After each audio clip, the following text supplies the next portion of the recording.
Hi hello ಎಲ್ಲರಿಗೂ ನಮಸ್ಕಾರ. ಎಲ್ಲರೂ ಹೇಗಿದ್ದೀರಾ? ಎಲ್ಲರೂ ಚೆನ್ನಾಗಿದ್ದೀರಾ ಅಂತ ಭಾವಿಸ್ತೀನಿ. Welcome back to my channel. ಇವತ್ತಿನ ರೆಸಿಪಿ ಏನಪ್ಪಾ ಅಂತಂದ್ರೆ ಕೊಕೊನಟ್ ಬಿಸ್ಕೆಟ್ ಅಂತ. ಮನೆಯಲ್ಲೇ ಸುಲಭವಾಗಿ ಮಾಡ್ಕೊಳ್ಳೋ ಯಾವುದೇ ತರಹದ ಓವನ್ ಇಲ್ಲದಲೇ ಮನೇಲಿ ಮಾಡ್ಕೋಬಹುದಂತ ಸುಲಭವಾದ ಬಿಸ್ಕೆಟ್ ಅಂತಾನೆ ಹೇಳ್ಬೋದು. ಬನ್ನಿ ಹೇಗೆ ಮಾಡೋದು ಅಂತ ನೋಡೋಣ. 1 ಕಪ್ ಅಷ್ಟು ತುಪ್ಪನ ಒಂದು ಬೌಲಿಗೆ ಹಾಕೋತಾ ಇದ್ದೀನಿ. ಒಂದು ಅರ್ಧ ಕಪ್ ಅಷ್ಟು ನಾನು ಸಕ್ಕರೆನ ಪುಡಿ ಮಾಡಿ ಹಾಕೋತಾ ಇದ್ದೀನಿ. ಹಾಕೊಂಡು ಈ ರೀತಿ ಯಾವುದೇ ತರಹದ ಗಂಟು ಇಲ್ದಲೆ ಚೆನ್ನಾಗಿ ನಾವು ಬೀಟ್ ಮಾಡ್ಕೋಬೇಕಾಗುತ್ತೆ.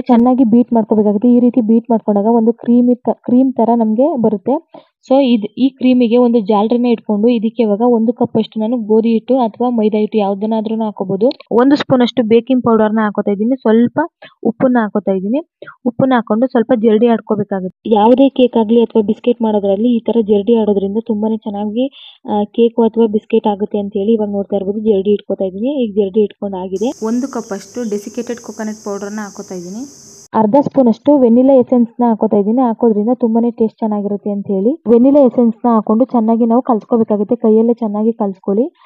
ನೀಟಾಗಿ ಕಲ್ಸ್ಕೊಳ್ಳಿ. ಒಂದು ಉಂಡೆ ರೀತಿಯಾಗಿ ನಮಗೆ ಬರಬೇಕು. ಇದಕ್ಕೆ ಇವಾಗ 1 ಸ್ಪೂನ್ ಅಷ್ಟು ಹಾಲನ್ನ ಹಾಕೋತಿದ್ವಿ. ನಾವು ಬಿಸ್ಕೆಟ್ ಮಾಡ್ಕೊಳ್ಳುವ ಅಂತಹ ಅದಕ್ಕೆ ಬರಬೇಕು ನಮಗೆ ಈ ಹಿಟ್ಟು. ಅದಕ್ಕೇನೆ ಸ್ವಲ್ಪ ಸ್ವಲ್ಪ ಹಾಲನ್ನ ಹಾಕೊಂಡು ಚೆನ್ನಾಗಿ ನಾವು ಕಲ್ಸ್ಕೋಬೇಕಾಗುತ್ತೆ. ಈಗ ನೋಡ್ತಾ ಇರ್ಬೋದು ಆಲ್ಮೋಸ್ಟ್ ಚೆನ್ನಾಗಿ ಆಗಿದೆ. ಈಗ ಸ್ವಲ್ಪ ಹಿಟ್ಟನ್ನ ತಕೊಂಡು ರೌಂಡ್ ಮಾಡಿ ಒಂದ್ಸಲ ಪಂಚ್ ಮಾಡಿದ್ರೆ ಈ ರೀತಿಯಾಗಿ ನಮಗೆ ಬರುತ್ತೆ.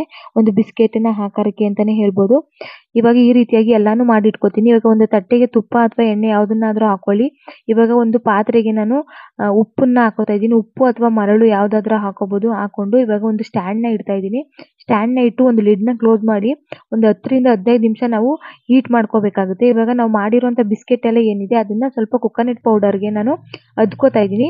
ಸ್ವಲ್ಪ ಕೊಕೊನಟ್ ಪುಡಿ ಎಲ್ಲ ಚೆನ್ನಾಗಿ ಬಿಸ್ಕೆಟ್ಗೆ ಅದ್ದೋದ್ರಿಂದ ಸ್ವಲ್ಪ ಪ್ಲೇನ್ ಆಗಿರುತ್ತೆ ಬಿಸ್ಕೆಟ್. ಈ ರೀತಿ ಮಾಡೋದ್ರಿಂದ ಚೆನ್ನಾಗಿ ಕಾಣಿಸುತ್ತೆ ಅಂತ ಹೇಳಿ ಮಕ್ಕಳು ಕೂಡ ತುಂಬಾ ಇಷ್ಟಪಟ್ಟು ತಿಂತಾರೆ ಅಂತ ಹೇಳಿ ಈ ರೀತಿ ಮಾಡ್ಕೋತಾ ಇದ್ದೀನಿ.